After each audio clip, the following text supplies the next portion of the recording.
Hello everyone, welcome back to the Betwixt Galleria. My name is Sam and I shall be your humble curator for the evening. Curator. I don't know, I'm already stuck in my own head.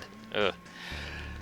And tonight we're back to play more Vampire the Masquerade and more of me failing at reading lines out loud. Ugh, I'm gonna level with you. I've kind of been dreading playing this game again, not because I don't like it, but because I have become, more so than usual, very self-conscious about my voice. Ugh. It's all because of streaming this game, so it's been kind of, I don't know if I want to keep streaming it. I feel like I just want to play it and not speak. I hate the sound of my own voice so much. Anyway, but a thank you to DJ Axeman 2412 for the follow. We're just 10 followers away from hitting the from 25 followers, the halfway point to 50, the ultimate goal. Whew, eventually, hopefully. But until then, we're just gonna keep on playing. I'm gonna keep on talking into the void. Because, well, mostly it is fun. As long as I don't think about it too much. Ugh. Excuse me. Oh, it is hot over here where I live. Ugh. Something in the 90s today, and it's just gonna be worse. 90s is actually cold for the summers. It gets hot. Ugh. Okay, so last we left off, we helped out, oh gods, what was her name? It's so annoying because I can never remember her name, I always remember her sire's name. And now I'm blanking on the sire too. I don't know, let's look at...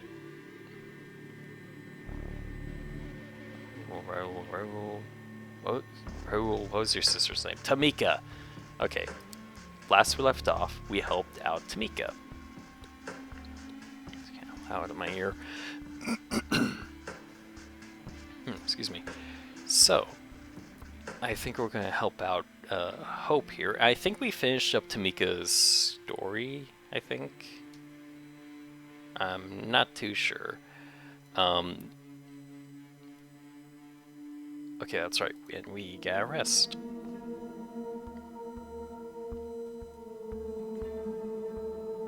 Oh no, there she is again.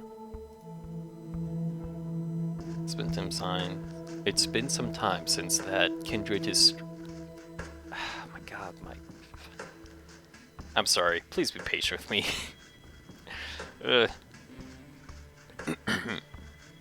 On top of me being very self-conscious about how I sound, my allergies have not been helping.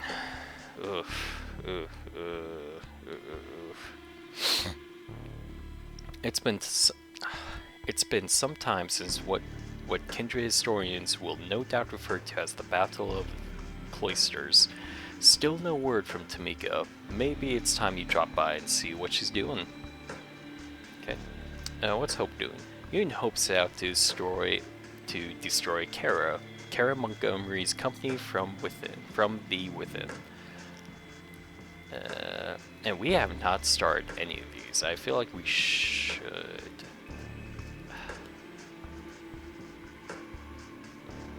You see the invitation from his mysterious someone at the Cathedral of St. John the Divine. It's a sleazy reporter from a gossip magazine sniffing around Sophia's haven. She could use your help with the problem. Let's do something for Sophia, our lovely patron. The streetlights filter into the apartment, a stark white glow as if someone were shooting a movie outside. Oh, sorry about that. Sorry again because of my allergies. There's gonna be a lot of sniffling. I'm so sorry.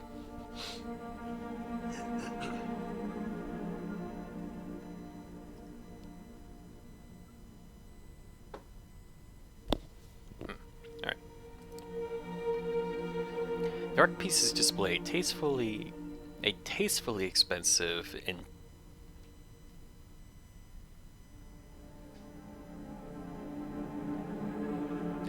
display a tasteful expense entirely fitting the image you have of Sophia. It feels as if 1,000 sins have been committed on these premises, most of them under her benevolent hospitality. Ah. Oh my god, I'm such a whore for her. I am a fictional character's whore. Okay. Sophia comes to greet you as you enter the living room, shaking her head. You understand that people judge me based on how you dress, don't you? I'm sorry. Sophia looks at your clothes as if resigned to your I don't think I've ever said that word out loud before. There's a lot of words I have not said out loud in the series. Sartorial limitations. I've tried to dress inconspicuously. I've had other things to worry about.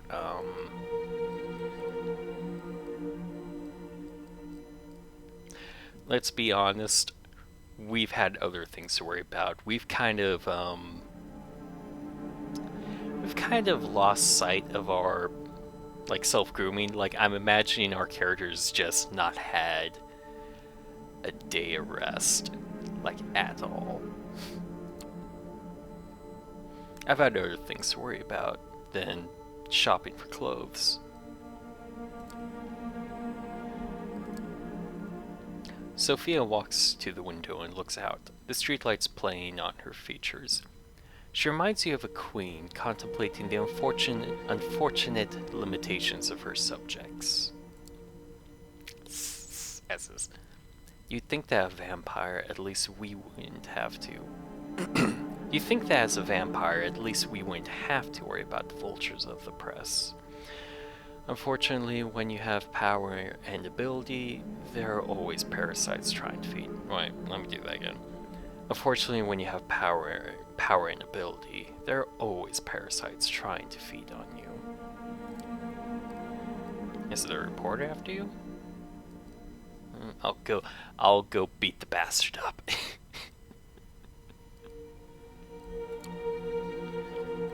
I'll go beat the bastard up. Oh, I appreciate the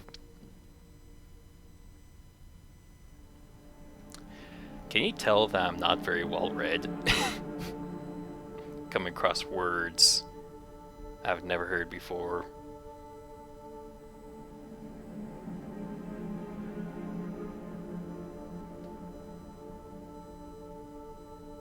I've never heard that word before. Okay. Oh, I appreciate the verve. Verve? Verve? Oh, I appreciate the verve. Still, as a kindred, you have to do better than dumb and brutish.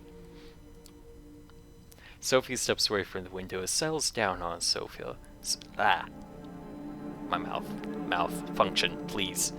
Sophie steps away from the window and settles down on a sofa, a wine glass with red liquid in it, blood treated as not to spoil. You've become good at noticing the scent, even from a distance. She doesn't offer you any as you cautiously sit down across from her. This awful man has been stalking my apartment with a camera. He's gone through my trash, talked to the neighbors. Please be a dear, explain to him that there's nothing for him here. Ooh. Is this about the Masquerade? That's a big deal for us, right? Indeed. Indeed. You're Wait, damn it, hold on. Indeed, you're learning. Isn't this dangerous?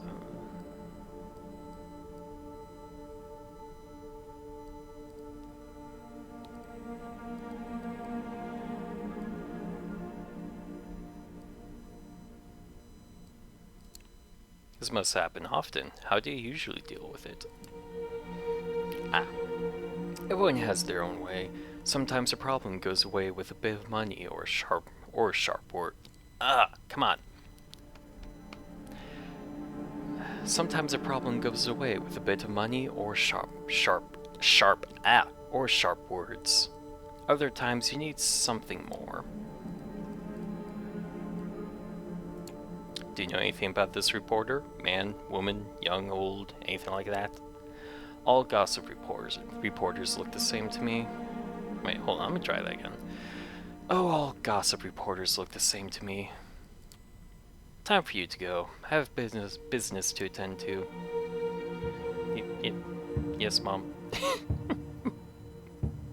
Yes, Mother. I should rename this stream to the Sophie Simping Express. You leave the apartment as Sophie disappears into another room. You don't have a clear idea of the games she plays with.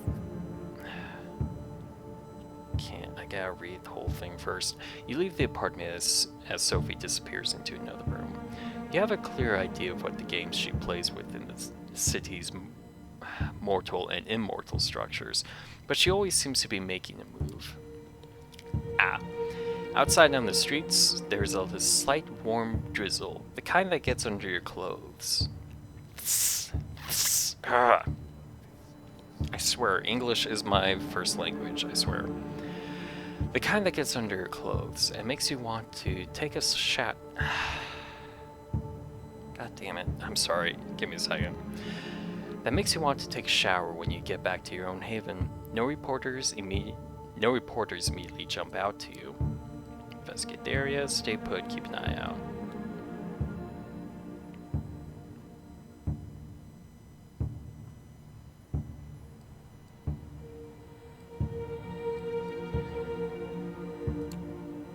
You start with basics of investigative.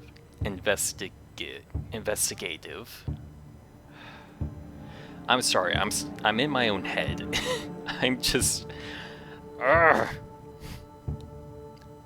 God. I really need to start looking up.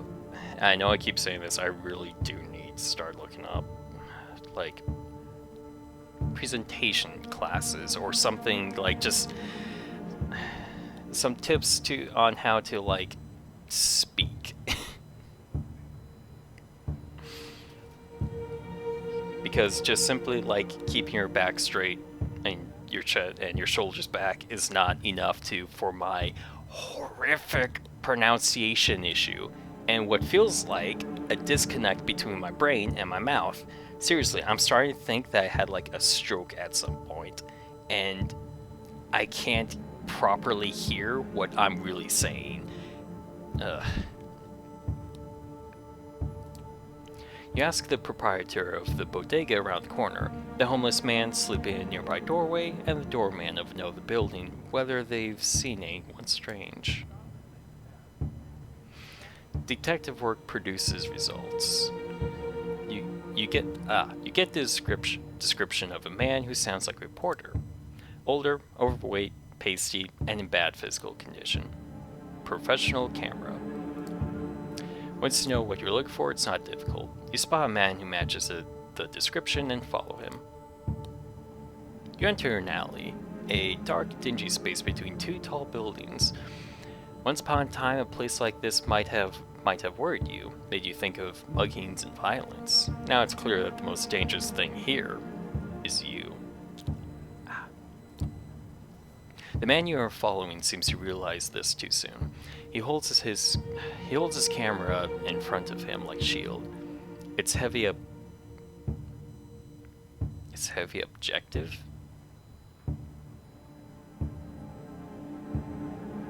Its heavy objective resting on his paunch. With a start, you recognize him. With a start? What? You remember the am I having a stroke now? Like, am I reading this wrong? Ugh. Okay. You remember the face, the shaded sunglasses from a picture next to a byline in some trashy paper you were reading to kill time. Something about celebrities, scandals, sex. His name is Frank Daughtry. Daughtry? Daughtry. No, it's Daughtry, right? Is that Daughtry? You saw him on the street one time, with a camera outside a nightclub, probably waiting for someone important to come out so he could take their picture. Oh my god, sleazy. Hey, don't go around scaring people like that.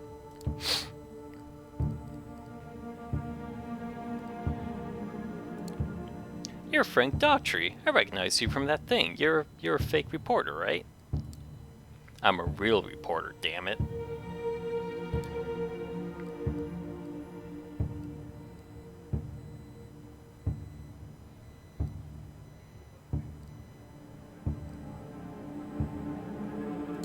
So a reporter, huh? Yes, democracy dies in darkness, as they say. It's a noble calling. That's true. Also, I don't think you're part of that calling, though. Do you live here? I'm working on a story about a local resident. Her name is Sophie Langley. Everybody knows her in high society circles. She's a redhead, pretty as a picture, and there were a lot of pictures of her. Through the years. That's the thing. In fact, look at this. Frank pulls out his phone and starts showing you pictures. Some have been downloaded from news sites, while others are photos from the society pages of newspapers from past decades. All show Sophie. She has different clothes, hairstyles, makeup, names, but the face remains the same.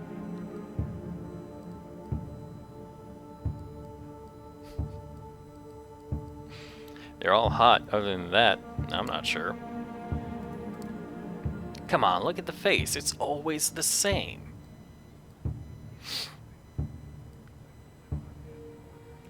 So why does this matter? Maybe it doesn't, but people are always interested in staying young. 3 words. Extreme plastic surgery. All the celebrities do it, only her doctor is better than the rest. You look critically at the photos on Frank's phone.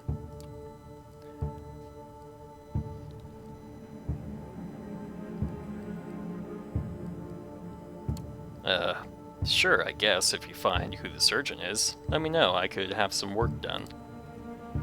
Ooh, excuse me. You're right, it makes no sense. Damn.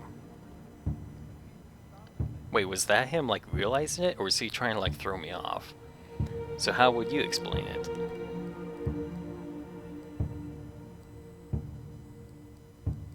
Ancient medicines? There's a lot of ancient medicines that modern science don't understand. Herbal remedies, come on, that's just silly. Oh, sorry, one second. Okay. I gotta have something usable.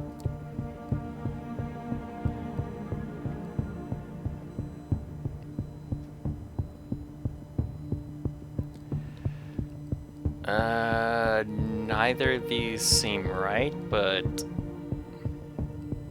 he's clearly trying to dig into like someone's like medical information, so I'm thinking that's what legal action is. Intimidate him with violence definitely won't be good, because of what Sophie said. But honestly, either one is gonna make him more suspicious. Kinda wish there was like, kinda looks like there was a third option to just let him think it was like plastic surgery or something, and just like fuck off with that. But no, I think we have him with like with him trying to like dig into someone's like medical history. So we can like threaten him with this. Frank, I'm trying to help you. I'm trying to give you something you can work with. Take it. Frank is clearly taken aback by the change in your tone, but he's a gossip reporter. He's used to people trying to push him. Yeah, I'm kind of taken aback too. I thought we were being a little more subtle with this. Look, I'm a reporter. You can bluster, but you can't hide the truth. I don't know, I think it's pretty well hidden. Can you afford a lawsuit? I'll tell you one more thing about Sophie. She's good at suing people. Do you think you can afford a lawsuit? This job is all I have. Don't do this to me. Well, don't be a jerk. Although, I'm not one to really judge. Although I think it's pretty clear how I'm supposed to think about this guy. Ugh. Because, like, he's a gossip columnist. He's a tabloidist, practically. But, like, he's more, well, I wouldn't say he's a, is he tabloidist? No, if he went with just, like, plastic surgery, then yeah, that would make him like a tabloidist, because he's just speculating. He's actually, like, trying to, like, find information. He's just trying to find, like, it's just his motive is rich high society people who, let's see, they, like, there's ain't, like, dirt on them. Which, you know, rich high society, that's usually a good, like, yeah, sure, there's probably dirt on them somewhere.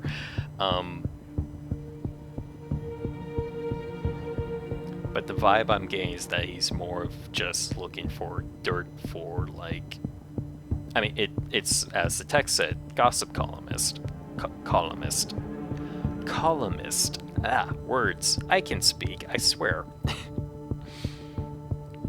Desist and I'll leave you alone. This is just business.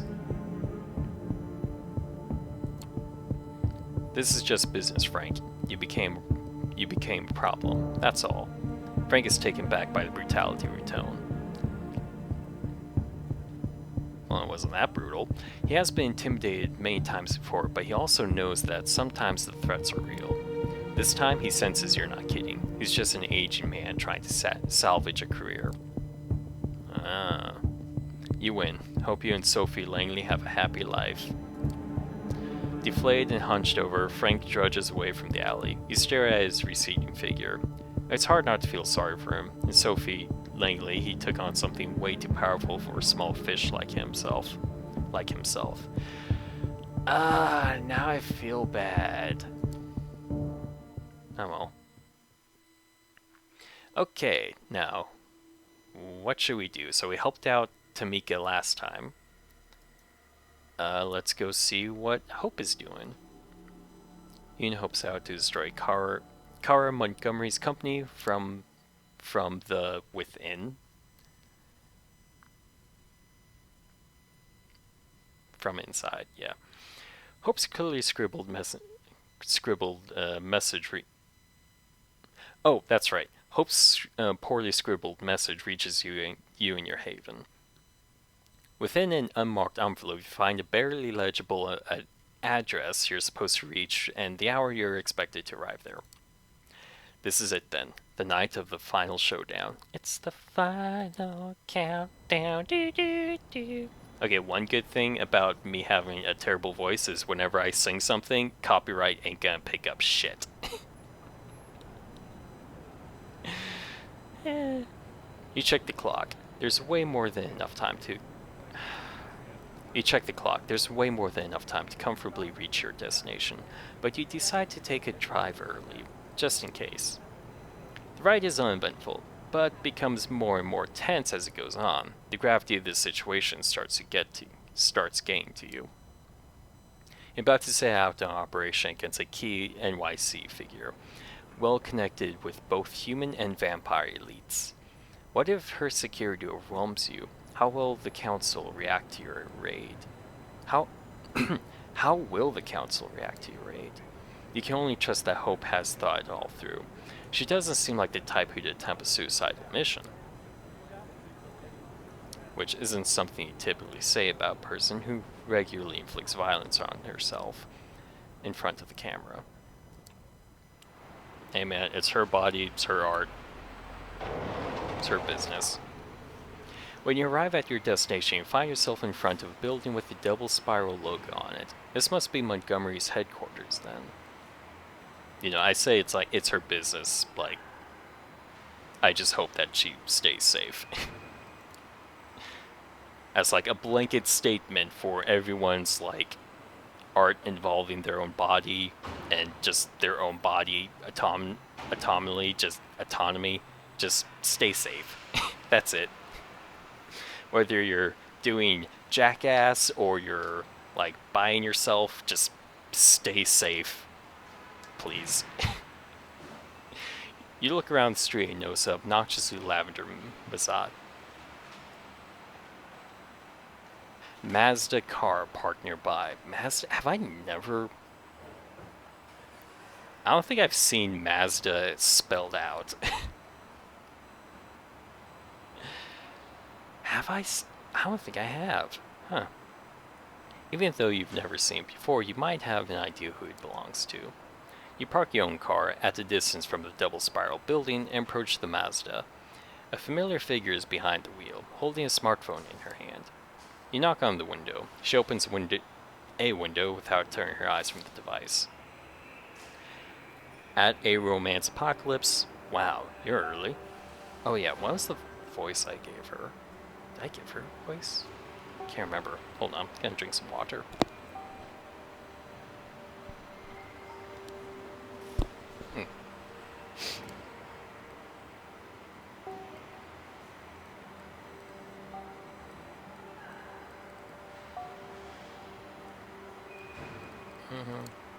What are you writing there?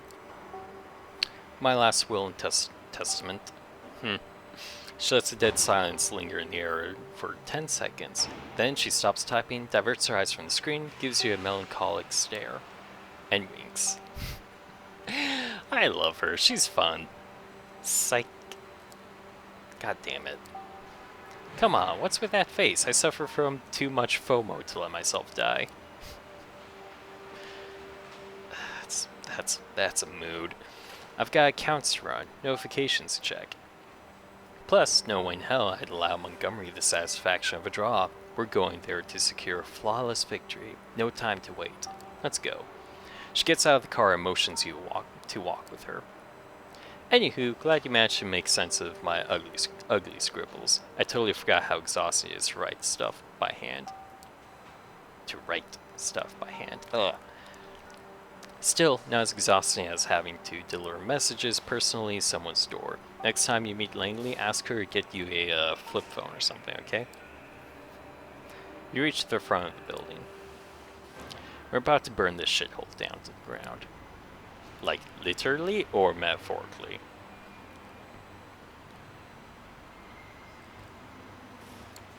Burn down with Cara still inside? No, she's out at the moment trying to sell services she won't be able to offer.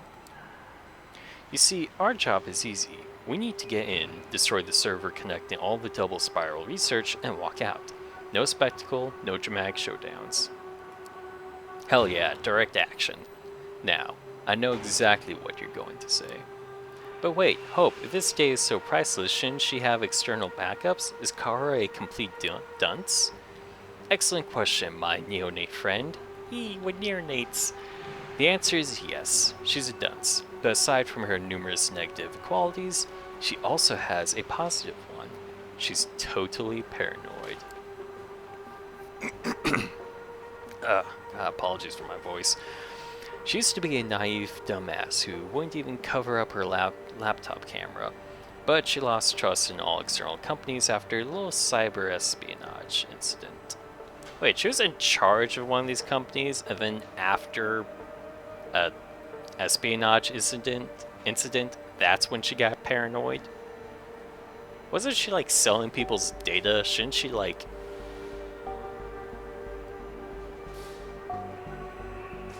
God, she is dumb.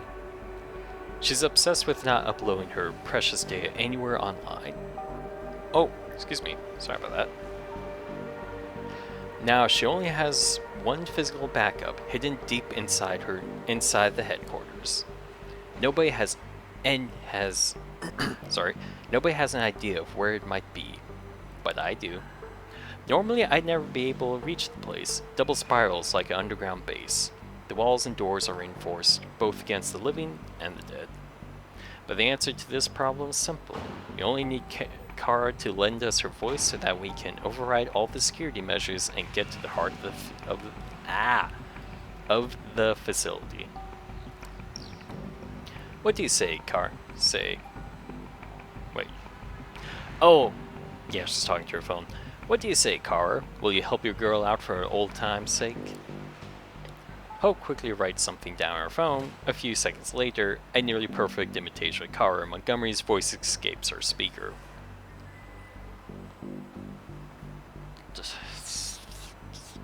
I don't know, dude. I've listened to some of those AI voices they got now. It's not that perfect. You know it. Let's bust this bitch open.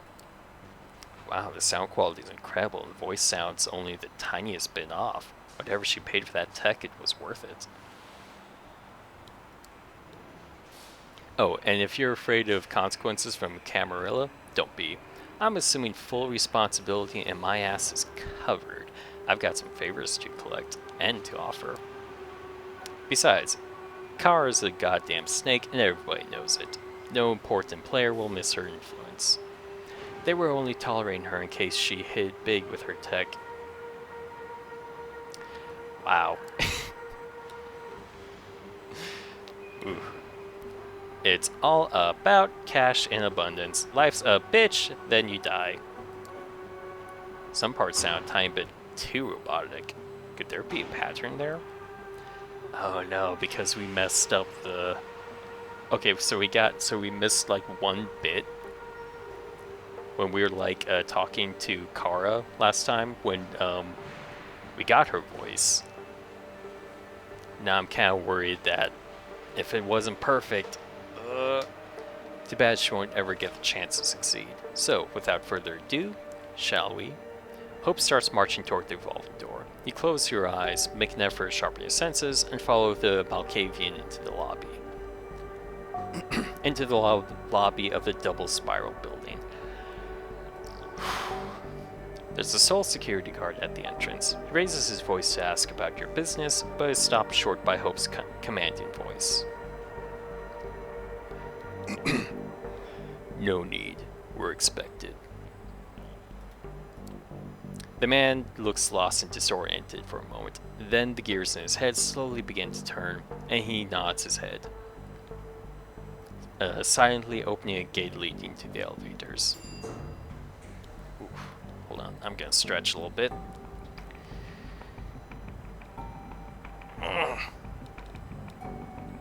Oof. Okay.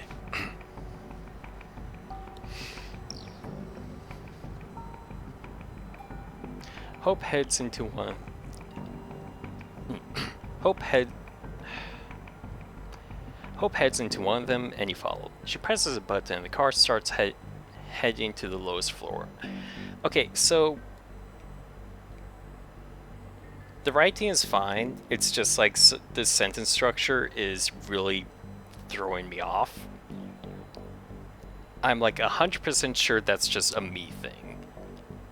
I'm 100% sure it's just a me thing. But I don't know why it's throwing me off this much. Eventually the doors open. Welcome to Cara Montgomery's Deadly Dungeons, Sam.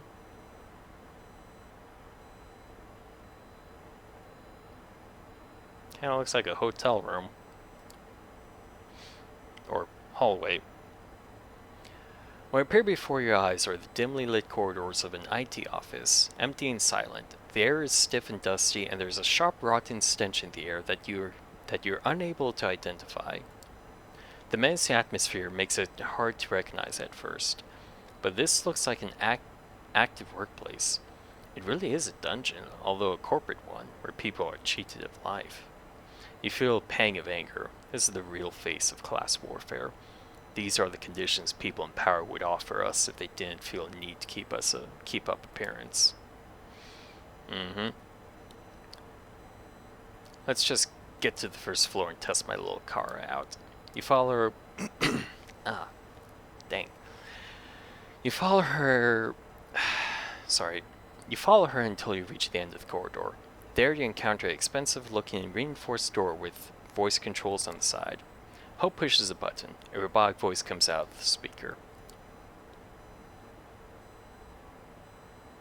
Semiotics? Seriously? Come on. Hope types the word into your phone and lets virtual Cara repeat the password. Wait, is it Cara or Cara? I think it's Cara. Semiotics. Semiotics. A sound rings out, reminiscent of cues that TV quiz shows use to let the contestants know he gave a wrong answer. Verification error. Please try again. You give Hope a nervous look. She bites her lip and presses the button again. Hyper real. Tap tap tap tap tap. Hyper real. Access granted. The doors slowly open. You notice your companion is wearing a sour expression. Looks like the tech isn't quite perfect. At least the passwords seem randomized, so we can try and brute force our way in. Unless the system locks us out after a few failed attempts. Oh, I'm nervous. She shakes her head and turns to you, her lips attempting to approximate a sincere smile. Well, we can only hope that the data you've collected is enough. Into the beast's maw we go. She marches into the room, and you walk in right after her. The doors lock behind you with a loud thud. It's a wide open office. It would be as murky as the corridor you just left if it wasn't for rows of... Sorry, I don't know what's with me. Let me try that again. It's a wide open office. It would be as murky as the corridor you just left if it was for rows of monitors illuminating the space. A shadowy figure stares at every screen in the room. Ooh, excuse me. Cara's voice plays from Hope's speaker. Behold, this is where the magic happens. A family of driven folks, hungry for success, always taking the bull by the horns, building a high-performance culture together. None of the figures raise their heads. They're too busy programming, organizing spreadsheets, and typing in endless strings of text.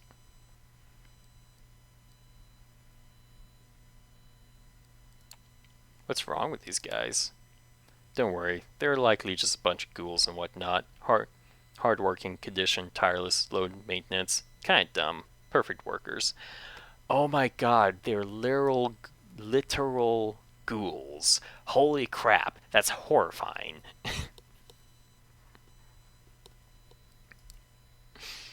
Probably won't leave their seats unless we make them, but let's not. We've got more important things to do, like destroying a few years' worth of their work. The figures don't stop pounding away on their keyboards. In fact, they don't react to her words at all. All right. Sorry. Alrighty, so do we go straight to the server room, or do you want to check one of the side rooms first? Your call. I'd prefer to wrap things up here as fast as possible, but hey, little Cara here with us is here with us thanks to the data you've gathered. You betcha. You betcha. I don't know how to make that sound. If you think you can use her voice for something useful, hey, feel free to do it. You look around and think how to respond. God damn it. I'm wishing I can save right now. Can I save? No. Dang it.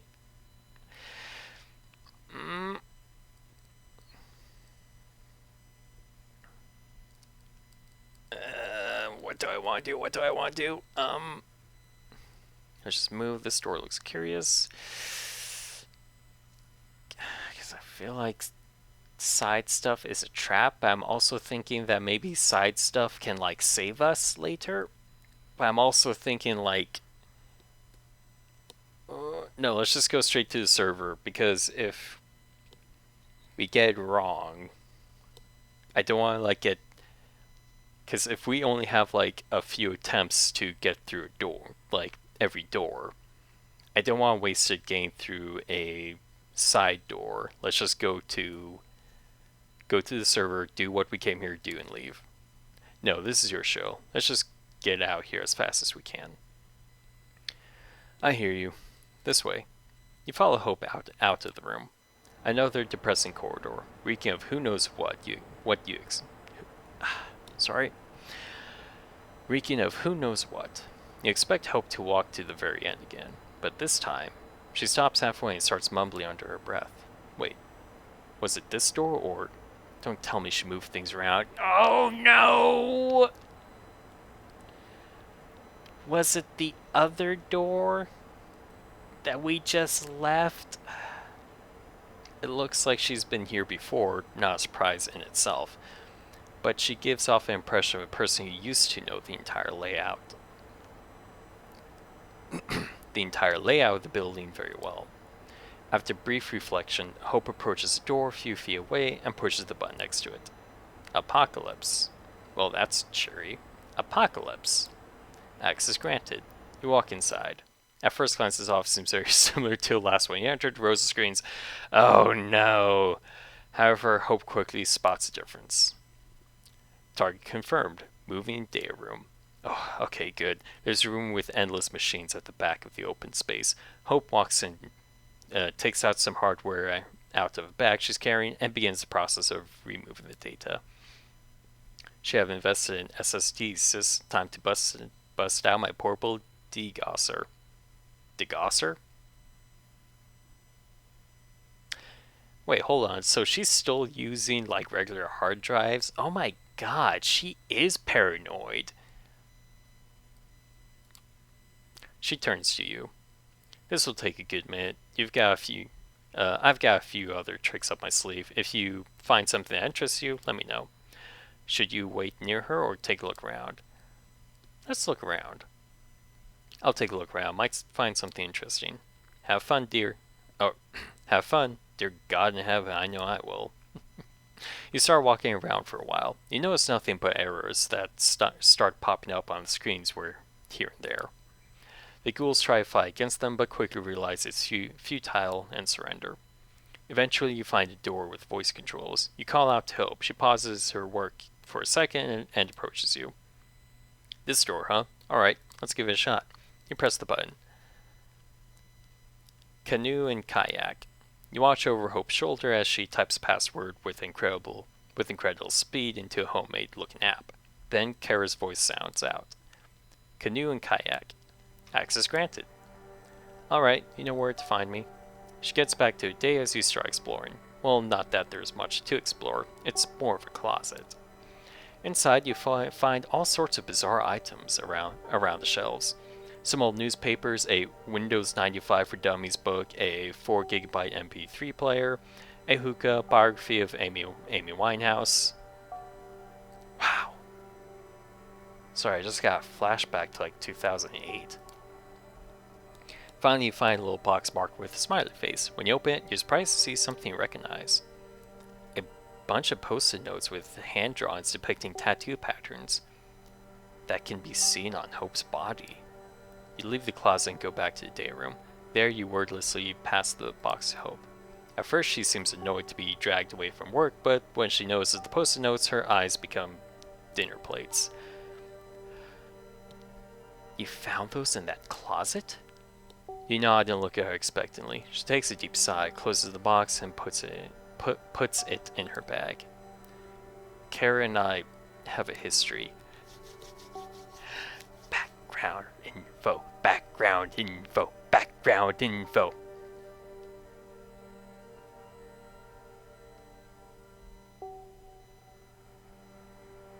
A pregnant pause? What?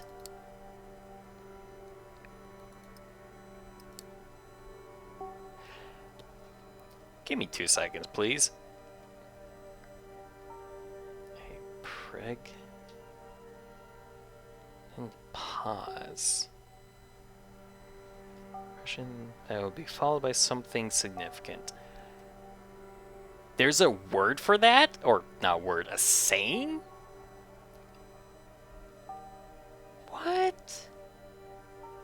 It's a phrase for the... I didn't know that had a name. I thought that was like a hanging... I thought that was like a hanging pause. Not a... Huh. I've never heard that phrase before. I always assumed whenever like you that you did that when you left a pause with the expectation of like something big's coming. I always thought that was like a hanging pause because of the phrase like "don't leave us hanging." You know, like it's, okay. Don't expect me to lay it all out there. It's not something I want to revisit anytime soon. But I'm very, very grateful you gave this box to me. You don't even know how much. She tries to find the right words to express something, but after some brief consideration, just hand waves it away. Alright, we'll bond, reminisce, and get high enough time. Now we've got a job to finish. She gets back to her hardware. You think she's completely absorbed in her work again, but then quickly notice she's doing her best to have her back facing you at all times. A while passes. Finally, you hear a triumphant yell. All done, baby. Looks like those boxes are finally going to get a break. Looks like those boys are finally going to get a break.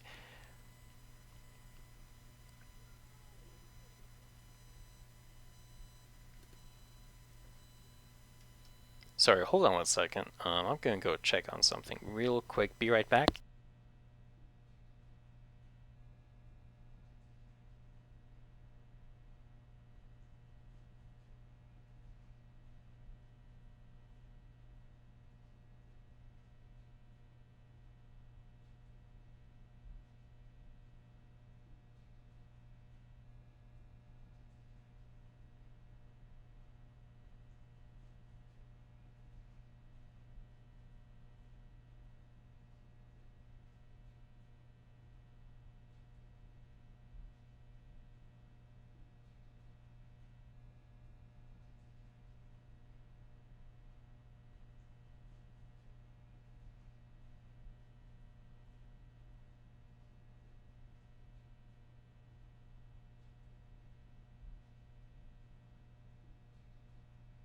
Alright, sorry about that. It just looks like the neighbors are having a party or something. Hopefully it won't be too distracting. God, that's really loud. Okay, it's fine. It's fine. You realize that the constant, silent rhythm of mechanical keyboards has stopped. The workers are all idling, slumped over their desks, completely resigned to the fact that their raison d'etre has disappeared. Hope hurriedly collects her hardware and motions you to follow after her. Alright, we're almost done. Now we just need to take care of the backups and we can get the hell away from here. You take a last they're back. Dang it, okay. No, it was worth it. It was worth it getting that little notepad.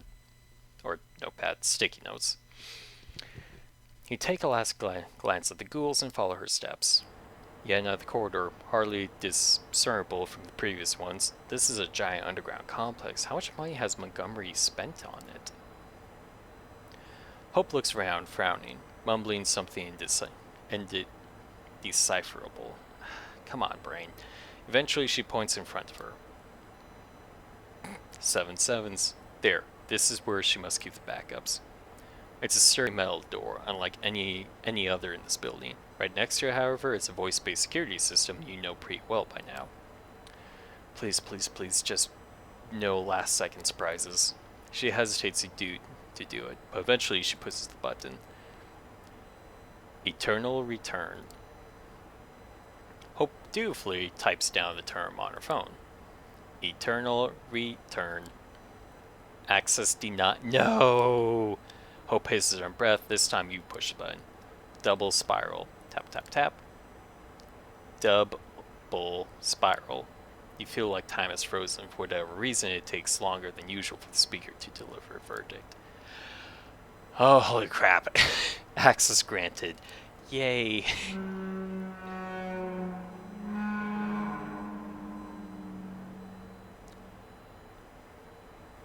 That took me off guard. I forgot this game does have occasional sound effects.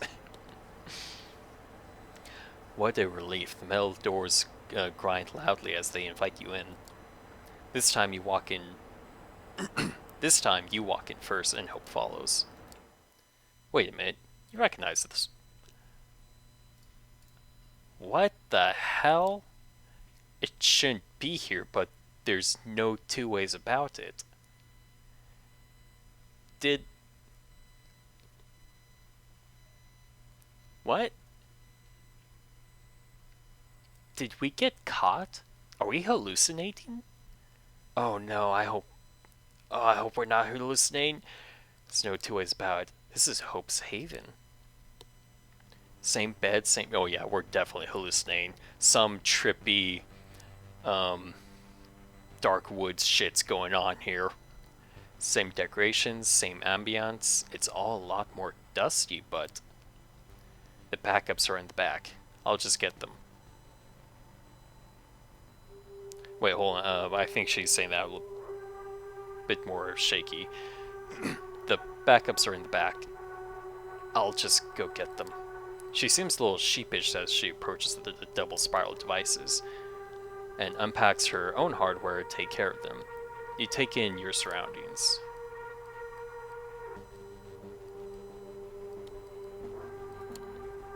Would you mind explaining what's going on here? Yes, please, because I am also very confused.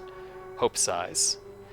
What's there to explain? Just think a little. The first explanation that pops into your head will probably be the right conclusion. We're hallucinating? She looks at you as if she was about to add something, then bites her tongue and gets back to destroying her rival's life. She makes it obvious she doesn't want to examine her past. Wait. Was this always... Is this actually her room?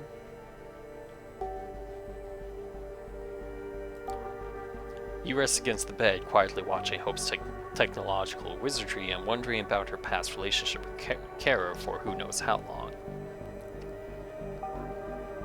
I'm more confused on, like, if we're in a different location or not. I mean, yeah, I'm wondering that too, but oh my gosh. Every second you spend here, you become more impatient to get out. Eventually, the devices surrounding the double spiral backups start disappearing into the bag they were taken out of. Looks like the process is nearing completion. You decide to approach the door before it does. However, before you even make a move, the door begins to make a grinding noise. You freeze up, watching them open. Behind them... Sorry, just double check something. Behind them stands the very person you were afraid would appear. That's the punk t-shirt you hoped you would avoid seeing tonight. Ah, it's the poser! Jesus fucking Christ almighty. Hope raises her head and their eyes meet. Both their faces momentarily turn to stone. Oh. You could pick out any emotion from their stares and you'd probably be right. An unbearable tension fills the room as nobody wants to make the first move. Eventually, it's Hope who decides to break this stalemate by loudly pressing the enter button on a laptop and immediately dropping it into her bag. You doubt it's anything more than a provocation, the Malkavian letting her opponent know she won. But it works. The noise makes Montgomery snap out of her stupor. You psycho. You fucking demented, vindictive psycho. The air turns thick with murderous intent. Obviously. Hi. Hope pretends she hasn't noticed. Cara's bloodthirst becomes palpable. You were supposed to be on the other side of the city right now. At the meeting. I am notified that about every failed voice authentication attempt. I got back here expecting to find some idiots still trying to make their way through the front door. She looks around. But I never expected. Just how? That's what I've been saying. Hope reluctantly types something down on her phone. I'm the CEO of Double Spiral, and I endorse wrecking my shit. Cara grimaces at the sound of her own voice and quickly connects the dots. You fucking gremlin. How did you get your hands on that kind of tech? Even Siri. At the new batch 1990s. Some of these wall names are interesting. Company's secret. Hope's provoking her. No two ways about it. Cara knows it, so she's trying to keep it cool. I built this paradise for you, For us. For yourself and nobody else. What happened to the Hope I used to know? She can't come to the phone right now. She's dead.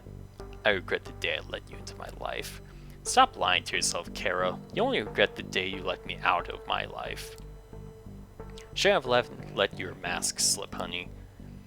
A snapish response almost escapes Cara's mouth, but she manages to stop herself before letting the discussion devolve into a childish spat.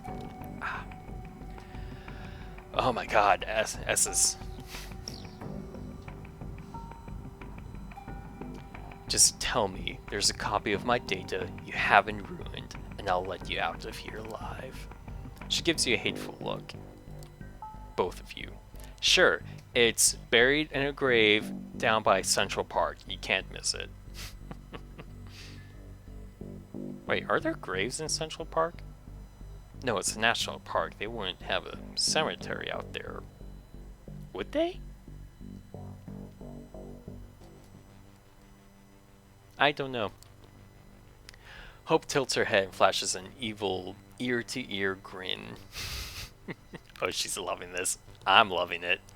Not a single bit of data remains. More than a decade of your work down the drain. Welcome to the worst night of your life since the .com crash, Miss Montgomery. Cara looks as if a stake was just driven through her heart. She starts to collapse, sliding down against the door like she was sinking deeper and deeper into her personal hell. Oh, excuse me. Hope just stares at her torment, wearing an indecipherable expression, waiting for her rival to reach the floor. Then she does, and there at the lowest point of her life, she finds something unexpected. I never, ever wanted to do this. This is not me. Her voice sounds completely different. But if there's only one way out of this mess, I'm going to take it. I'm going to get my data back. Hope looks confused for a second. Then an understanding dawns on her. What's going on? Come on, Cara, you wouldn't dare. You started this game, now accept your loss. The game isn't over until all players are out of moves. Honey. Baring your fangs now? There's two of us against one. Even if you commit the sin of diability? The consumption of another kindred's blood. Wait, hold on. Isn't that a bad thing? To the point of the victim's final death, vampires may not only lower the generation permanently through this abhorrent practice, but also incorporate the target's very nature and spirit into themselves. Holy crap! Okay, I get that now. So it lowers their generation permanently. Like, can they become like a thin blood through this? That's crazy. But also incorporate the target's very nature and spirit into themselves. Wow. Okay. Okay. Oh, excuse me.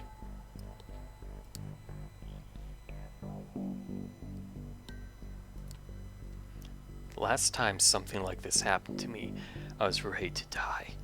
I think I'll take my chances. It's not like I haven't dreamed about feeling my fangs inside you for a long, long time. You know, context is like really important for some phrases. Oh my god, I'm too goddamn down bad. So, you want to give me this one victory? Prove once and for all that I was right? It was never about me, but about all that stupid garbage in my head? Hold on, wait, let me reread that. So you want to give me this one victory, prove once and for all that I was right? It was never about me, but about all the stupid garbage in my head?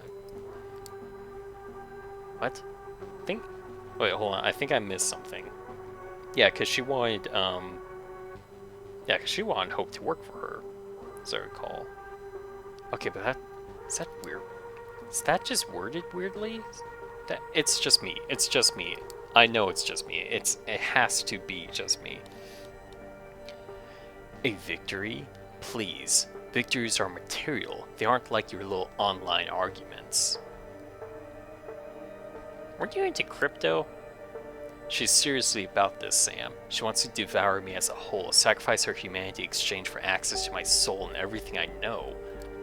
Stay away, Sam. You want money? Data? Domain privileges? The fuck am I gonna do with domain privileges? A position at Double Spiral? Anything you want. You can get if you just look the other way. The hell I will! Don't listen to this shit. The moment the prince finds out it's final death for and Cara runs, her moves resemble a beast more than human. Immediately closing the distance Hope. Then she jumps at the Malkavian like a wild animal, hunting her prey. Hope instinctively attempts to defend herself, but is immediately overwhelmed. Laying on the ground, she looks like a deer in the headlights. Cara, on the other hand, looks like a bear ready to maul its victim. If you want to react, you need to do it now. Separate them as quickly as possible. Calmly look around. No. You push yourself to the limit and let your powers take over. The world slows down, letting you run up to Cara and Hope in the blink of an eye. You immediately grab Montgomery by her clothes and attempt to yank her aside. However, the moment she recognizes your touch, she immediately attempts to swat you down. Despite your superhuman speed, she's still almost as quick as you. Keyword there, almost. Her limbs keep zooming wildly towards your vital areas. You dodge every one of them, but each time feels like narrowly jumping out of the way of an oncoming truck. You back away. Better try something different before she gets lucky and hits you. Let my instincts take over?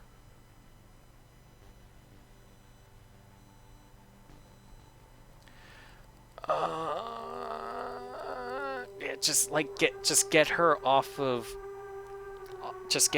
Hope, like.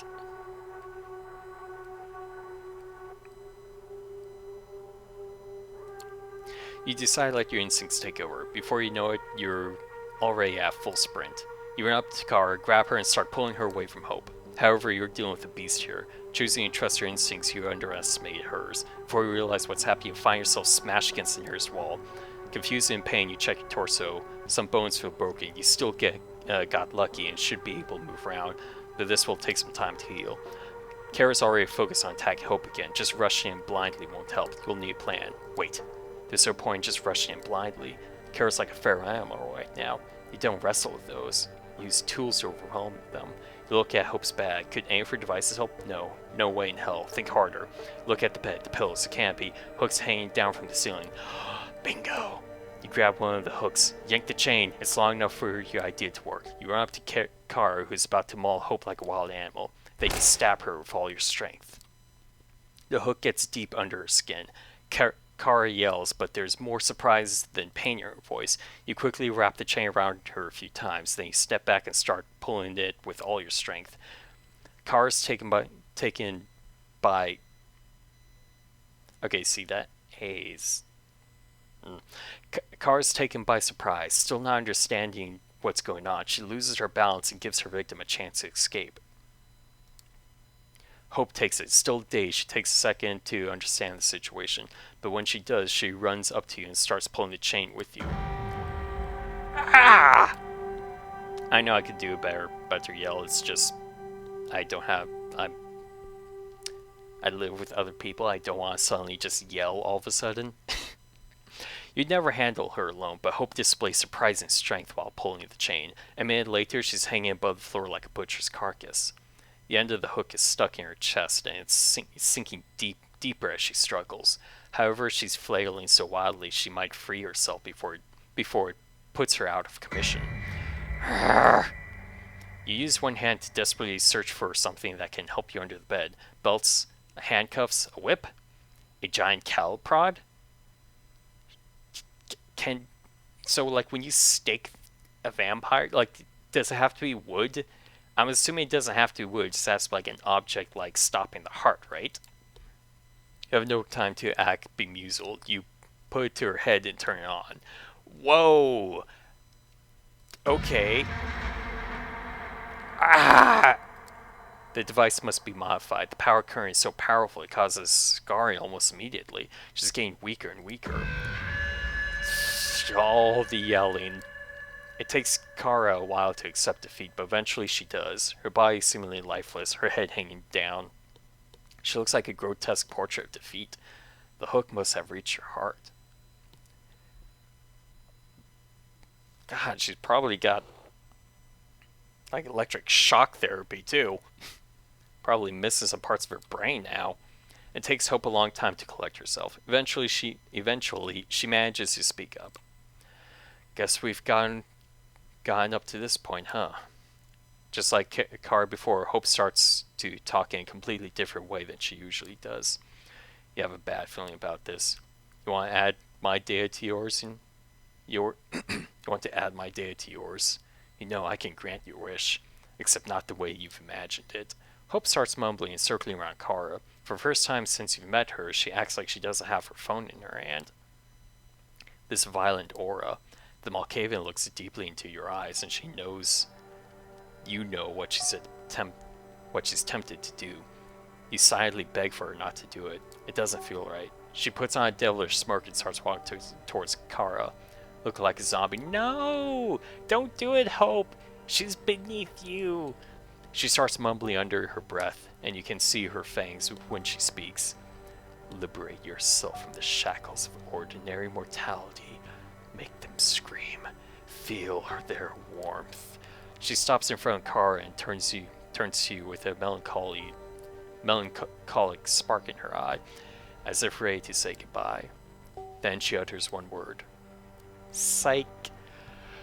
Oh my fucking gods! Holy crap, I honestly thought that was going to go a different way. Her slouched posture immediately straightens out as her fingers start dancing on the phone screen again. She sends you a wink. Got your ass. She did. She did. Holy crap, Hope. I love Malkavians. You shake your head and sigh, but it's a sigh of relief. Don't worry, I'm not about to give in to temptation here. I remember our previous arrangements. You helped me out, and now it's time for me to return the favor. Hope tilts her head and looks at Cara. I'll call in some favors and take care of her. She's about to commit diability?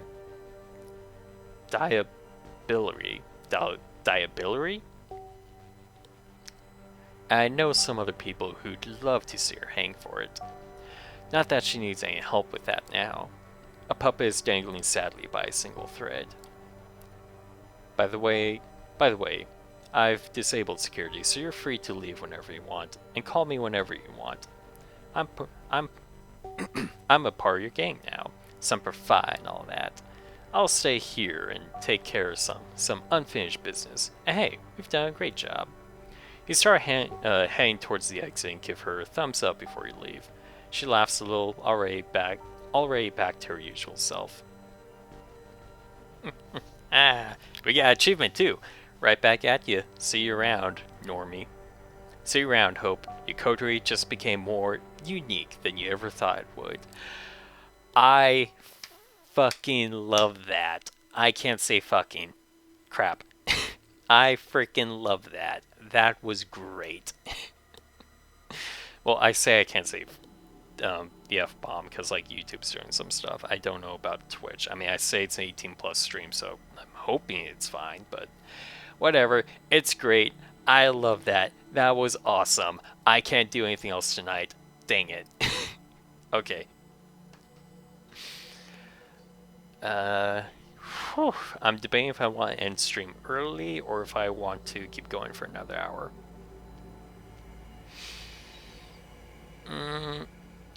Cause that felt, dang, that felt good.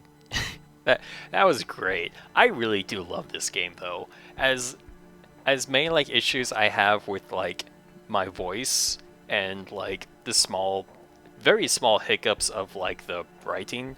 Like I said, I'm 100% sure it's some issue I'm personally have. I don't know what it is exactly, but it's an issue I have. it's just, dang, it's a good game. I like it. It's a lot of fun. Um, you come back to your haven after a long night on the town. There's still some time before the sun comes up, but sometimes you just need a little break to relax, watch TV. Yeah, honestly, now that I'm kind of like, now that I've like out of my own headspace now, yeah, I think I can do this for another hour. Mm. As you open the door to your haven, it's clear something is wrong. You hear moaning from within. Stepping cautiously inside, you see a man splayed on the floor. 40s, strong build, wearing a black suit, one of Sophie's servants. His face is a mess and a piece of bone is sticking out of his leg. Oh, holy shit! The ghoul moans through his broken teeth, only half conscious. Just as you're about to do something, the door to the apartment flies off its hinges in a loud crash behind your back. Holy shit. Freeze! Don't move! You turn around and see at least 6 police officers storming your apartment. 2 point guns at your face while the rest spread out to check the other rooms. Holy shit, what the hell? One of the cops pushes past you into the living room. There's a body here. We're going to need an ambulance. He's still breathing. Bewildered, you gather your wits. There must be some way out of this ridiculous situation. Pfft, they're not gonna fucking take that. Um, they said there's like 6 cops. Can I do that? Please, calm down. This is all a big misunderstanding. The cops hesitate and lower the guns. Can you explain what's going on here? As the rest of the police search the apartment, you decide the best course of action is to buy time. You're glad you followed Sophie's rule that a haven should never have anything that endangers the Masquerade. You're glad you followed Sophie's rule that haven should never have anything that endangers the Masquerade in it. I wouldn't be able to take this man on. I don't know who this man is. I heard a noise that came in. I came in because I heard a noise. Of course, sir. Is this your apartment, sir? Suddenly you hear a commotion out the hallway. Sophie walks into the apartment surrounded by an entourage of serious-looking men and women in dark clothes. Some of them flash badges at the officer present. You feel the power of Sophie's blood almost like a physical sensation on your skin. There's no saying no to her. I mean, that's just a regular day with her. Look, there's never going to be a moment where we don't simp for Sophie. Come on. This man was with me when this terrible act of violence occurred. Wait, hold on. This man was with me when this terrible act of violence occurred. He has an airtight alibi. You've rarely seen Sophie wield the full extent of her powers. You're not sure how much is supernatural ability, how much is bribery and political connections. It doesn't matter. The injured man works for me. He must be hospitalized this instant. If he doesn't receive a full recovery, there will be consequences. For 15 minutes, you watch as Sophie imperiously orders the police officers around. Some of the people she brought with her also seem to be police, but you're not sure. You catch Sophie grimacing in the direction of an empty corner, and something tells you that there might be a third vampire in the apartment. Your stalker, perhaps? That's right! The injured man gets carried away on a stretcher. The cops leave without even checking your ID.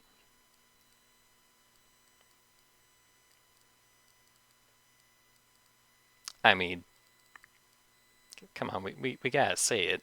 That was amazing. I know. One of the perks of serving me is that sometimes problems go away. Oh, hold on one second.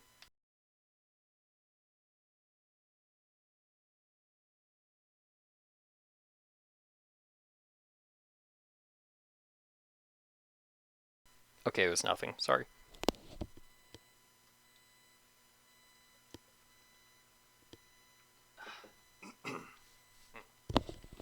Need to take a little drink there. Your stalker was here, but now she's left. Her name is Adelaide. Adelaide? Adelaide Davis, in case you're wondering. A lunatic, truly one of the more pestilent clans.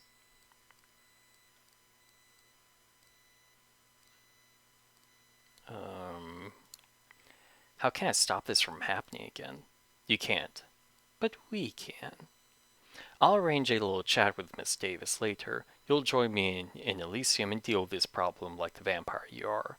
With the words, Sophie leaves you alone. The idea of spending the day in a haven that's just been raided by the police seems risky, but you decide to trust Sophie's assurances. It's not like you have anything else to go on. Oh, did we lose a whole day? Okay.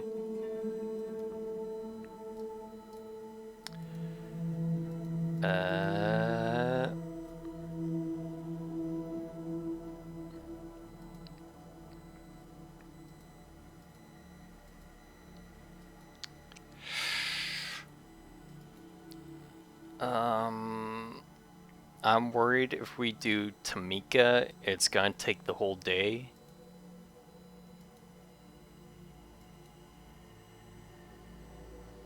Nosy Reporter, Part 2, you've taken care of Frank Dotree, but apparently there's someone still staking out Sophie's apartment. He's not that stupid, is he?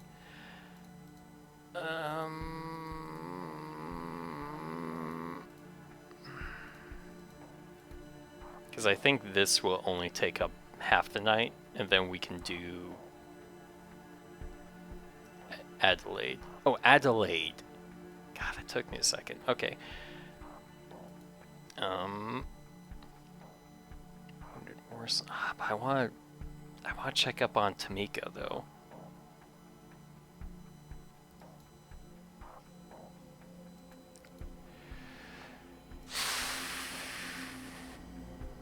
What if this only takes up like half the night?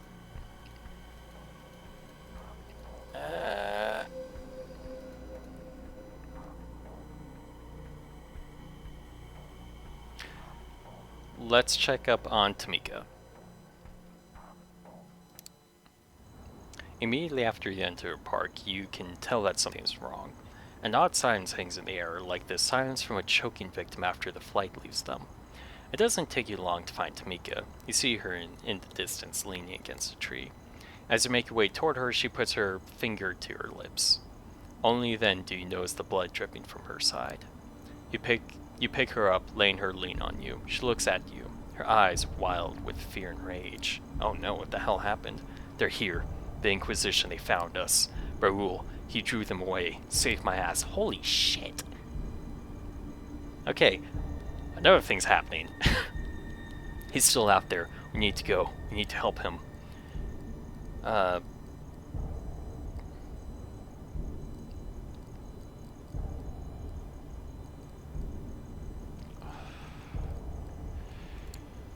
You sure you're up to it? Looks like they banged you up pretty bad. A twang of pain takes her breath away. Fine. You're barely standing.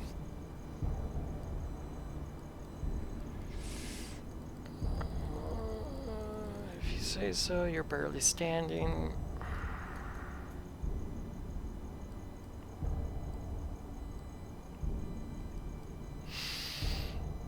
Oh, I don't want to just... No, I want to make sure she's safe. You're barely standing. I won't let you get yourself killed. I'm going. You want to stop me? Might as well kill me now. Through sheer force of will, she manages to straighten herself up. Let's fucking do this. You head deeper into the park. Soon you stumble upon a set of innocuous barriers. Service vehicles, black and yellow, caution tape, men in work suits that keep the civilians out of a certain area.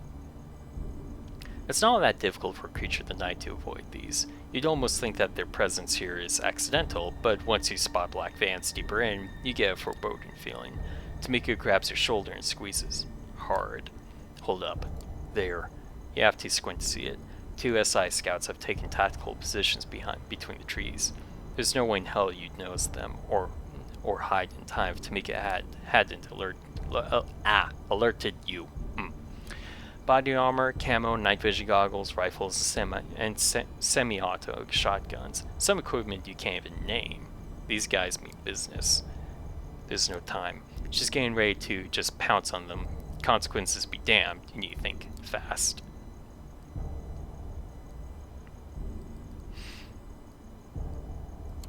Focusing your efforts, you head for the nearest opponent, letting Tamika take care of the other one. Your target falls before he's able to pull the trigger. A faint gurgle lets you know Tamika has done her part as well. Oh, good. You look over and see her stand over the rapidly cooling corpse of the soldier. She flicks her wrist, sprinkling the grass under her feet with man's blood. It's a tie. It's a tie. All things considered, she seems to be doing all right. You keep on moving. Tamika gestures to the nearest patch of trees. Stick to the shadows. Take them one at a time. Sound advice. Take it to heart as you move on towards Tamika's haven. It doesn't take long for you to run across more of them. 3 operatives in full riot gear are running down Park Alley, sweeping the area with barrel-mounted flashlights. Keeping very still and very quiet, you wait for them to approach. Tamika watches you from the bushes nearby, clearly waiting to follow your lead. Try to take 2 of them out. As the first victim marches past, you lunge at him, sinking your teeth in his neck. In one sudden motion, you rip a chunk of flesh from his throat. Quickly, before the other 2 can react, you run at them, full speed. Just as you're about to take the first one out, Tamika pounces from the side, taking him out in an instant. As soon as she lands, she springs back towards the other one. A single slash of her claws is all it takes. Sorry about that. The man's body falls to the ground. After a second or 2, his head follows. You raise an eyebrow at Tamika. She hits back with a roguish grin. 2 to 1. I love her. No time to save your victory. A savage yell rings out from across the tree line. You know that voice. Raoul. Tamika throws herself toward where it came from. It's almost unbelievable how fast she moves. Considering the state she's in, you're barely able to keep up. Mere seconds later, you find yourself under the cover of a rose bush, giving you a clear view of a nearby clearing. Off in the distance, you spot a group of gunmen covering. Slowly but surely, the circle of hunters closes in on a lone figure struggling on the ground. Hold on, I'm gonna drink some water.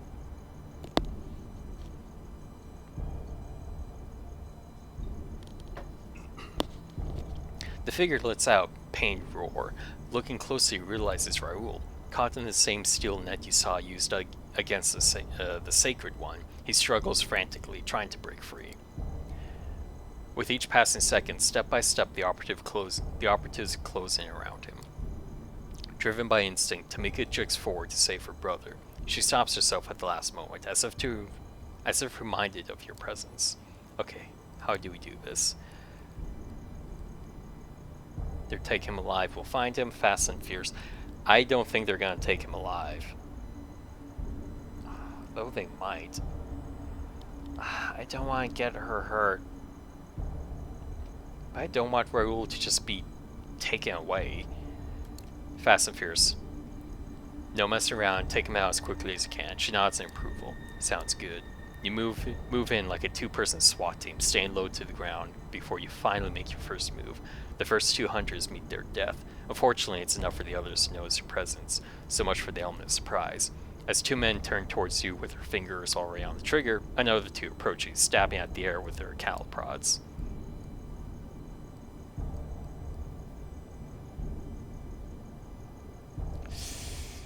I don't want to get hit by that cattle prod, but concerned about what the gunman's got. I think I can take a couple gunshots. It's the cattle prod that I don't want to get, like, shocked. Going for the low-hanging fruit, you engage the cattle prod-wielding hunters. With some effort, you manage to avoid getting shocked, and within seconds, both of your opponents lie dead on the grass. Meanwhile, Tamika does her share. She swiftly avoids gunfire and moves in for the kill. 4 bodies hit the ground. 2 vampires are still standing. Nice. Both turn towards the last remaining foe. Driven by sheer desperation, sole surviving soldier stands at Raoul and aims his semi-automatic shotgun at his head. No! Tamika growls. You gesture at her to stand down. There's no room for mistakes here.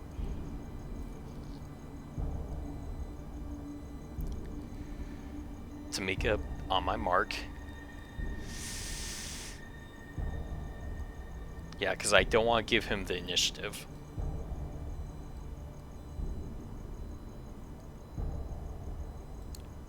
A faint whisper escapes your lips and makes its way to Tamika's ear. On my mark, be ready. With shaking hands, Gunman looks at you, then Tamika, as if warning you not to come closer. It's mostly for show. He's fucked and he knows it. You bide your time, waiting for the right moment to signal to Tamika. Finally, you see opening. A split second of hesitation. Before you can make your move, Raoul springs up, grabbing the man's gun. As they struggle, you and Tamika lunge toward the gunman. Fuck!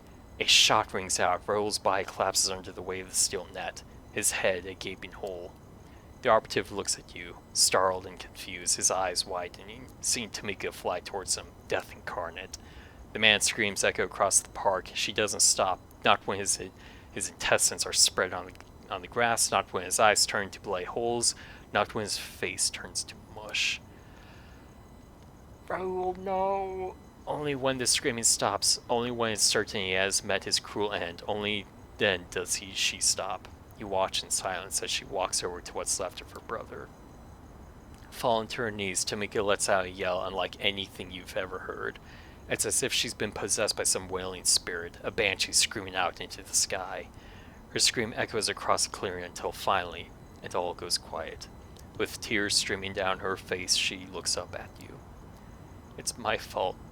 I put us in their sights. If it wasn't for me, he'd still... Clenching her fist, she pounds the ground in frustration. Fuck!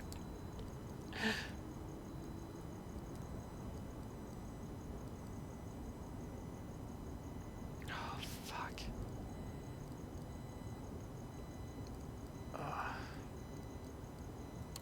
It was his choice as well. He wasn't a child. He knew what could happen. She bows her head, pressing her chin into his chest. It's like she's processing what you just said, coming to terms with it. Finally, she looks up and gets back on her feet. She seems to have shed her despair, at least for the time being. Let's get out of here. Hastily yet carefully, you make your way out of the park. You don't stop until you reach a nearby alleyway. There, in the relative safety of the surrounding darkness, you take a moment to rest. Leaning against the wall, Tamika presses her hand onto her wound. Fighting off the pain, she looks up at you. Let's split up. Less attention. Hunters, spotters, on the rooftops. I'm not going anywhere. We need to get you patched up. I know a guy. We'll be fine. Knowing when it's time to fold, you nod and head toward the far end of the alley. After several steps, you look back to see how Tamika's doing. You smile, knowing her absence.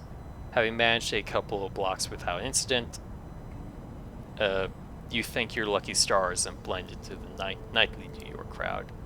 Hopefully Tamika's made it as well. Fuck.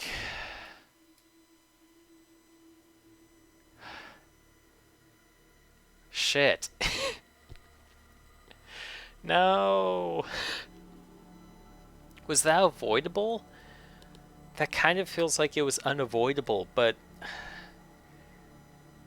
Damn. Oh, excuse me. Okay. Let's deal with the stalker? Or do we want to deal with the reporter?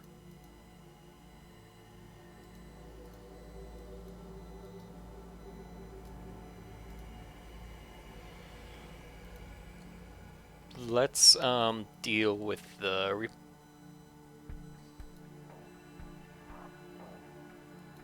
let's deal with the reporter. The weather is cold and windy as you walk to Sophie's apartment. As a vampire, that doesn't matter anymore. You may have been saddled with eternal hunger. Sorry about that. You may have been saddled with eternal hunger, but at least you can't ignore the wind chill. Just as you come to the door of Sophie's building, she storms out, murmuring into her phone. Yes, I know, don't worry, I trust you to handle it. You've heard Sophie talk to associates before, it's always the same. Generalities and vague suggestions. It makes you think she's involved in mysterious machinations. It doesn't tell you anything. Sorry, hold on one second. Just gonna take a drink.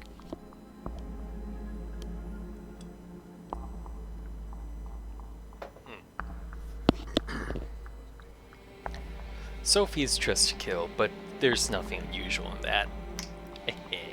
She likes to make an impression. A black car with tinted windows is waiting for her in front of the door. A chauffeur steps out to open the car door for her.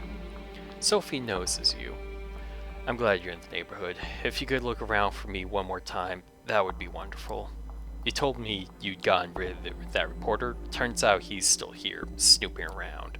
Sophie's very good at communicating disappointment. She doesn't have to do much to make it clear that she's unhappy to have to return to this issue. I'm sorry. I'll take care of it. After tonight, he won't trouble you anymore. Good. Don't disappoint me.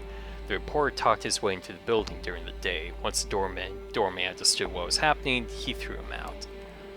He showed old pictures of me to my neighbors. It's very awkward, you understand. Sophie disappears into the car and the chauffeur closes the door behind her. You watch as the sleek vehicle disappears into the Manhattan traffic. Just one anonymous... Oh my god, say the word, mouth, please. Just one Oh my god, what the hell's going on with me? Just one anonymous... Oh my god, I don't know what's wrong with me, I'm sorry. Just one anonymous car among many. Best sit down somewhere and devise a plan of action. You go to a nearby diner, settle into a booth, and order coffee from the steely-eyed Latino waitress. As she brings you your cup, you describe Frank Daughtry to her on the off chance she's seen something. Just as she's about to answer, you happen to look outside. Something catches your eye. The diner's brightly lit, so you lean closer to the window and see the street through it. You got lucky. Frank is standing on the sidewalk on the other side of the street, looking at something on his phone. You slide out of the booth, throwing a few small bills on the table, mumbling something to the waitress. You step outside. You follow Frank covertly. For a reporter, Frank isn't terribly observant. You keep your distance, hiding behind people and cars, but he doesn't look around. It seems like he wants to find a private nook to inspect the photos he took tonight. An alleyway he ducks in, and you follow. Oh good, it's you again. Please, I'm working on a different story, I swear. Frank retreats deeper into the alley.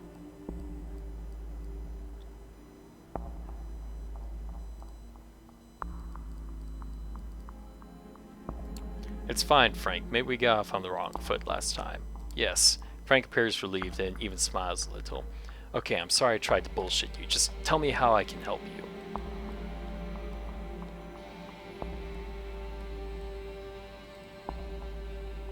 I thought we agreed there was no story. How come you're here? I thought we agreed there's no story. Usually when someone says there's no story, that means there is a story. I just couldn't let go. Fucking knew it. Look, I don't want any trouble. I can see that you're serious. There's something to Sophie Langley. I think you know what it is. You take a long, hard look at Frank Daughtry. He's a tenacious man, but not brave. After the last time you met, you were sure he had been dealt with. Where did he find the courage to come here again?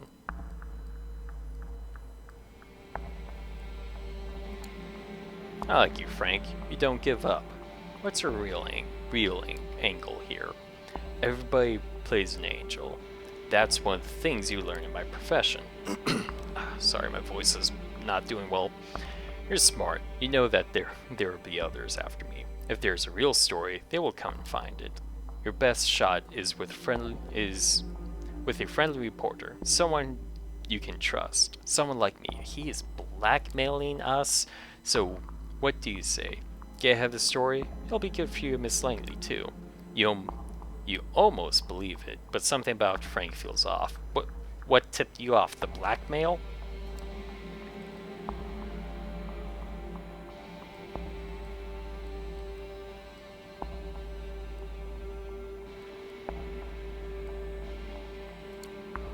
You have a personal interest in Sophie Langley, Frank? What? No. Or, I mean, she's a very attractive woman, but I make it a rule never to get involved with people I write about.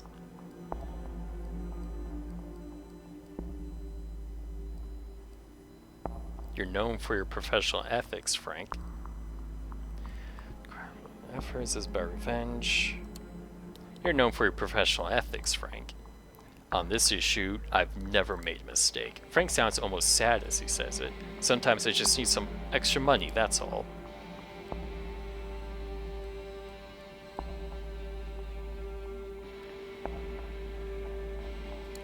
Now we're finally getting somewhere. There's a guy, he's paying me, that's all, but I can't talk about that. Oh, I don't want to drink him dry.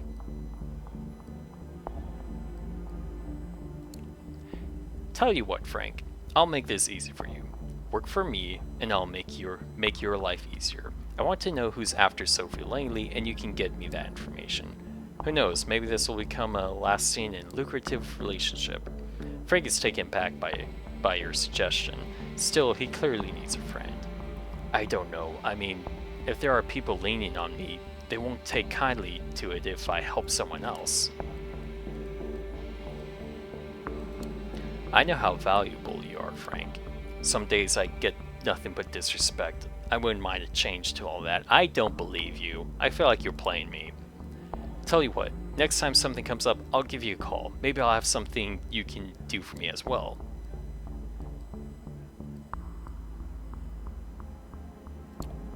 Quid pro quo. What else is there? I'm a pro. Frank hesitates for a second as if he was going to say something more. He takes one last look at you, turns, and leaves the alley, disappearing into the crowd. You're left wondering whether that was a good choice. Frank is not reliable, that much is clear, but perhaps he can benefit from him anyway. Isn't that what the Kindred do? Play people and turn them into puppets? At the very least, I think that will, at the very least, we got him on, like, not a hook, but we have, like, we got, like, a bell around his neck, at least. So now so now we'll at least, like, know some stuff. Alright. And with that, I think that's where I'm going to call the stream. It's a bit early, but I want to keep that to 2 nights. Ooh. Alright. Ooh, because my throat is not doing too well. So, thank you everyone for coming out tonight. If you like what you see here, please check the About section below in my Twitch channel so you can see there should be a link to my YouTube channel with all my past broadcasts so you can go and watch all my other stuff. Please hit that follow button, like, and all the internet stuff. Sorry. Kind of brain jumbled. Yeah, if you like what you see here, check out my YouTube channel for all my past broadcasts. And if you're watching this on the YouTube VOD, if you look at the video description and in the comments below, there should be a link to the Twitch channel so you can catch these as they happen live. Next stream is going to be Tuesday, same time, with Star Wars Jedi Fallen Order. God, titles. I'm going to be very happy for Thursday when we play Dishonored, because that's just one word title. Yeah, so I don't know how much longer we have for Vampire the Masquerade. It's taken us a really long time to play, but that's fine. Next time, I'm not sure how many more of these will be. I'm gonna assume at least 2 more streams, perhaps. I'm not sure. Anyway, thank you all for coming out tonight to the Betwixt Galleria as I stumble my way through talking. Let me see if there's anyone we can raid. It does look like there's anyone we can raid. Okay, so I'm just gonna leave you all here. Have a very lovely night and stay safe, everyone. Bye bye.